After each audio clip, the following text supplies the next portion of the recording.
প্রিয় দর্শক, অনেক শুভেচ্ছা এবং ভালোবাসা মাস্টার মিডিয়া টেলিভিশনের পক্ষ থেকে। আপনারা আছেন মাস্টার মিডিয়া টেলিভিশনের প্রতিদিনের শো পরিবর্তনে। আপনাদের সাথে আছি আমি মিশকাতুল মোমো সুইটি। আমাদের সাথে অতিথি হিসেবে আছেন তাহমিদ আহনাফ, প্রভাষক, ড্যাফোডিল ইন্টারন্যাশনাল কলেজ। আসসালামু আলাইকুম, কেমন আছেন ভাইয়া? ওয়ালাইকুম আসসালাম, আলহামদুলিল্লাহ অনেক ভালো আছি। মাস্টার মিডিয়া টেলিভিশনকে অনেক ধন্যবাদ আমাকে আজকে অনুষ্ঠানে আমন্ত্রণ জানানোর জন্য। আপনি কেমন আছেন? জি আলহামদুলিল্লাহ। প্রিয় দর্শক, আজকে আমরা একটি গুরুত্বপূর্ণ বিষয় নিয়ে আলোচনা করব। আমাদের আলোচনার বিষয় হচ্ছে এসএসসি 25 ফলাফল বিপর্যয়। ভাইয়া, এই বছর 2025 সালে যে এসএসসি পরীক্ষা হলো, এই পরীক্ষাতে জিপিএ 5 এবং পাশের হার কমেছে। এই বিষয়ে আপনার মতামত ব্যক্ত করুন। ধন্যবাদ সুইটি আপনাকে। এই বছর যে পাশের হার বা জিপিএ 5 যেটা কমেছে, শিক্ষার্থী এবং অভিভাবক যারা রয়েছে তাদের জন্য এটা অবশ্যই একটা দুঃখজনক বিষয়।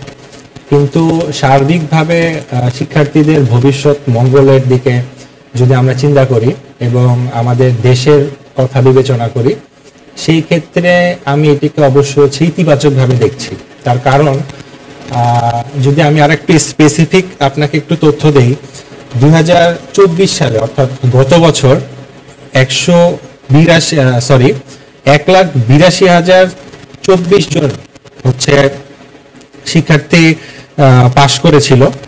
সেখানে এই বছর জিপিএ 5 আর এই বছর জিপিএ 5 পেয়েছে 1,39,000, প্রায় 40,000 জিপিএ 5 কমেছে এবং হ্যাঁ অনেকটাই কম। আর যদি পাশের হারের দিকে আমরা লক্ষ্য করি, যে পাশের হার কিন্তু মানে মারাত্মক হারে কমেছে।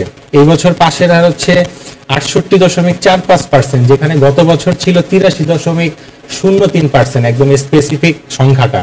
তো এইখানে আমাদের প্রায় 20% মতো হচ্ছে পাশের হারটা কমেছে। তো এখন এই যে আমরা এত জিপিএ 5 এত পাস করে স্টুডেন্টরা বের হচ্ছে, এই শিক্ষার্থীরা ভবিষ্যতে কি করছে এইটা কিন্তু আমরা পরবর্তীতে হয়তো এই চিত্রটা তুলে ধরছি না অনেক ক্ষেত্রে। তো এই পাশের হার বা জিপিএ 5 কমার ফলে যারা মানে অ্যাকচুয়ালি হচ্ছে যোগ্য, তারা কিন্তু ভবিষ্যতে হচ্ছে অনেক বেশি সুযোগ সুবিধা পাবে, এবং যারা হয়তো এখন কিছুটা খারাপ করেছে তাদেরও কিন্তু ভবিষ্যতে ভালো করার অনেক সুযোগ রয়েছে আর কি। এই বছর জিপিএ 5 এবং পাশের হার কমার পেছনে প্রশ্ন প্রণয়ন বা খাতা দেখার কোনো প্রভাব ছিল কি নাই, এই বিষয়ে আপনার কি মতামত আছে? আচ্ছা, ধন্যবাদ। তো অবশ্যই অনেকটাই প্রভাব রয়েছে। আমরা আপনাদের গণমাধ্যম কর্মী যারা রয়েছেন, মিডিয়ার মাধ্যমে বিভিন্ন সময় অনেক তথ্য পেয়েছি যে গত 15-16 বছরের তুলনায় এই বছরের পাশের হার জিপিএ 5 কিন্তু অনেকটাই কম। এবং আমাদের বোর্ডের চেয়ারম্যান প্রফেসর খন্দকার এহসানুল কবির স্যার, উনি কিন্তু এই বছর আমাদেরকে খাতা দেখার বিষয়ে একদম মানে অনেকটা কড়াকড়ি নির্দেশনা দিয়ে দিয়েছিলেন যে যারা যতটুক পাবে মার্কস, যতটুক যোগ্য মার্কস পাওয়ার, ঠিক ততটুক মার্কসই যেন আমরা দেই, হ্যাঁ তার বেশি যেন না দেই আর কি। এখন গত কয়েক বছরে এরকম হয়েছিল যে দেখা গেছে গ্রেস মার্কিং এর একটা বিষয় ছিল, এর ফলে কিন্তু সার্বিক রেজাল্টটা অনেক পরিবর্তন হয়ে গেছে, যে পার্সেন্টেজটা আমি তুলে ধরলাম আপনার একটু আগে। তো এইটা অবশ্যই হচ্ছে একটা মানে মূল প্রভাব বলতে পারি আর কি, এই পাশের হার এবং জিপিএ 5টা মানে কমে যাওয়ার পিছনে আর কি।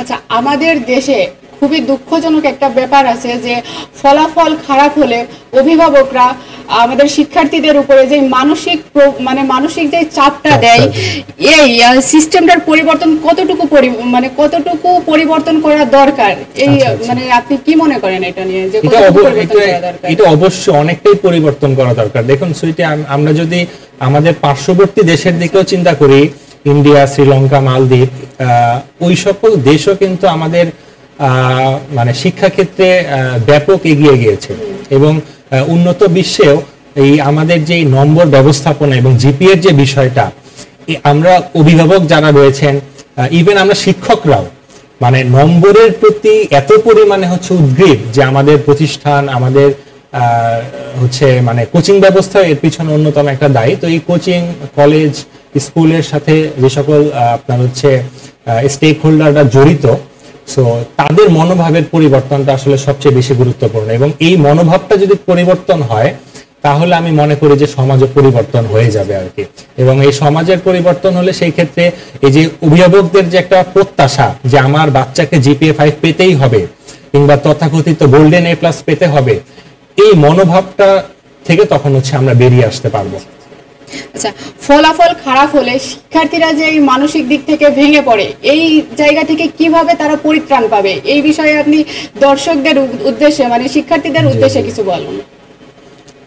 এটা মানসিকভাবে ভেঙে পড়াটা খুব স্বাভাবিক, কারণ আমরা এসএসসির যারা হচ্ছে পরীক্ষা দেন প্রায় 2 বছর 2 থেকে 3 মাসের মতো হচ্ছে সময় তারা হচ্ছে পরিশ্রম করে, কঠোর পড়াশোনার মাধ্যমে পরিশ্রম করে তারা এই পরীক্ষাটা দেয় অবশ্যই একটা ভালো ফলাফলের লক্ষ্যে, যেই সময়টা হচ্ছে আমরা এইচএসসির ক্ষেত্রে হয়তো পাই না। তো এত পরিশ্রম, এত অর্থ ব্যয়, অভিভাবক, তারপরে হচ্ছে সমাজের আশেপাশের যে প্রত্যাশা, এই প্রত্যাশা মিটাতে না পারলে খারাপ লাগাটা খুব স্বাভাবিক। কিন্তু এই খারাপ লাগা কিংবা এই দুঃখটাকে, এই শোকটাকে হচ্ছে আমি আমাদের শিক্ষার্থীদের জন্য বলবো যে হচ্ছে এটাকে শক্তিতে পরিণত করতে হবে। আমরা এরকম অনেক হচ্ছে মানে বিশেষজ্ঞ বা হচ্ছে অনেক আলোচক কিংবা অনেক জ্ঞানীগুণী ব্যক্তিদের দেখেছি যাদের হয়তো ওই গতানুগতিক শিক্ষাটা ছিল না, তারা হয়তো এসএসসি এইচএসসি এইভাবে পরীক্ষা দিয়ে আসেনি বা রেজাল্টটা হয়তো আশানুরূপ ছিল না, কিন্তু তারা কিন্তু তাদের ব্যক্তি জীবনে, কর্মজীবনে বেশ মানে খুব সাফল্যের পরিচয় দিয়েছেন আর কি। তো যারা হচ্ছে ফলাফলটা এই মুহূর্তে খারাপ হয়েছে তাদেরকে আমি মানে পরামর্শ দিতে চাই যে পরবর্তীতে আরো ভালো প্রিপারেশনের জন্য, যাতে হচ্ছে এই যে একটা মানে ক্ষতি বা নেতিবাচক দিক, এইটা যেন ইতিবাচকতায় হচ্ছে রূপান্তরিত হতে পারে আর কি। আমি আপনার কাছে আরেকটা কথা জানতে চাইবো, এই যে পরীক্ষায় যারা অকৃতকার্য হচ্ছে তারা কি সমাজের জন্য কোনো রকম বিরূপ প্রভাব মানে তাদের জন্য সমাজে কোনো রকম বিরূপ প্রভাব পড়বে কিনা? আচ্ছা, এটা আসলে একটা মানে আশঙ্কাজনক বিষয়।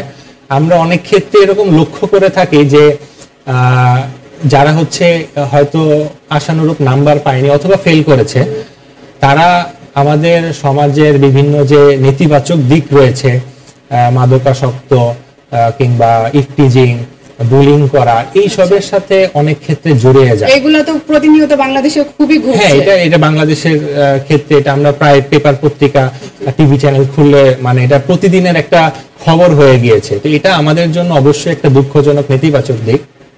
তো এইটা পরিত্রাণের উপায় হিসেবে মানে যে সকল শিক্ষার্থীরা অনেক সাফল্যের সাথে এসএসসি পরীক্ষা উত্তীর্ণ করেছে, তো গণমাধ্যম কর্মী এবং মিডিয়া যেভাবে তাদেরকে কভার করে, তো আমি বলবো যে যারা পাশ করেনি তাদেরকে অবশ্যই কভার তো করা সম্ভব না, কিন্তু তাদেরকে একটা এমন একটা মনিটরিং সেল অথবা একটা মোটিভেশন প্রেরণার আওতায় নিয়ে আসা, যাতে তারা কোনোভাবেই এই নেতিবাচক কিংবা হচ্ছে যে খারাপ দিকটা রয়েছে আমাদের সমাজের, এইটার সাথে যাতে তারা জড়িত না হয়। তারা যে সকল শিক্ষা প্রতিষ্ঠান থেকে হচ্ছে পরীক্ষা দিয়েছিল, সেখানে কর্তব্যরত যে সকল শিক্ষার্থী রয়েছেন, প্রিন্সিপাল, অধ্যক্ষ যারা রয়েছেন, আমি বলবো যে তাদের একটা গাইডলাইন খুব দরকার। পাশাপাশি হচ্ছে পিতামাতা এবং অভিভাবকদেরও একটা ইতিবাচক ভূমিকা এখানে বিশেষ গুরুত্বপূর্ণ, কারণ অনেক ক্ষেত্রে এরকম হয় যে পিতামাতা কিংবা সমাজের চাপে তারা কিন্তু এই ক্ষতিকর দিকে হচ্ছে ভয় পেয়ে বিভিন্ন ভুল সিদ্ধান্তের দিকে কিন্তু ধাবিত হয়। তো এই অভিভাবক, আমরা শিক্ষক, আমাদের ভূমিকা আমি মনে করি সবচেয়ে বেশি তাদেরকে ভালো বা ইতিবাচক দিকে হচ্ছে নিয়ে আসার জন্য আর কি। দর্শক, দেখতে দেখতে আমরা অনুষ্ঠানের একদম শেষ পর্যায়ে চলে এসেছি। এই মুহূর্তে আপনি দর্শকদের উদ্দেশ্যে কিছু বলুন। আচ্ছা, দর্শক এবং শিক্ষার্থী, যেহেতু আমি শিক্ষা নিয়ে কাজ করি, তো স্পেশালি হচ্ছে শিক্ষার্থী এবং অভিভাবক যারা রয়েছে তাদের উদ্দেশ্যে আমার একটা কথা, সেটা হচ্ছে আমরা নম্বরের দিকে না তাকিয়ে কিংবা জিপিএ এর দিকে শুধুমাত্র ফোকাস না করে আমরা যেন আমাদের সমাজকে এবং আমাদের শিক্ষার্থী যারা রয়েছেন তাদেরকে যেন এই নম্বরের পাশাপাশি একজন ভালো মানুষ হিসেবে গড়ে তুলতে পারি, এবং আমরা সকলেই এই ভালো মানুষ হিসেবে নিজেদেরকে গড়ে তুলে আমাদের সমাজ তথা আমাদের দেশকে যেন পরিবর্তন করতে পারি এবং বহির্বিশ্বে বাংলাদেশের নাম উজ্জ্বল করতে পারি, এইটার জন্য আমরা সবাই কাজ করব, এই আশা ব্যক্ত করছি। ধন্যবাদ আপনাকে তাহমিদ আহনাফ। দর্শক, আমার পক্ষ থেকে এখানেই শেষ করছি। পরবর্তী সংবাদের আমন্ত্রণ জানিয়ে আমরা এখানেই সমাপ্ত করছি। সুস্থ থাকুন, ভালো থাকুন এবং মাস্টার মিডিয়ার সাথেই থাকুন।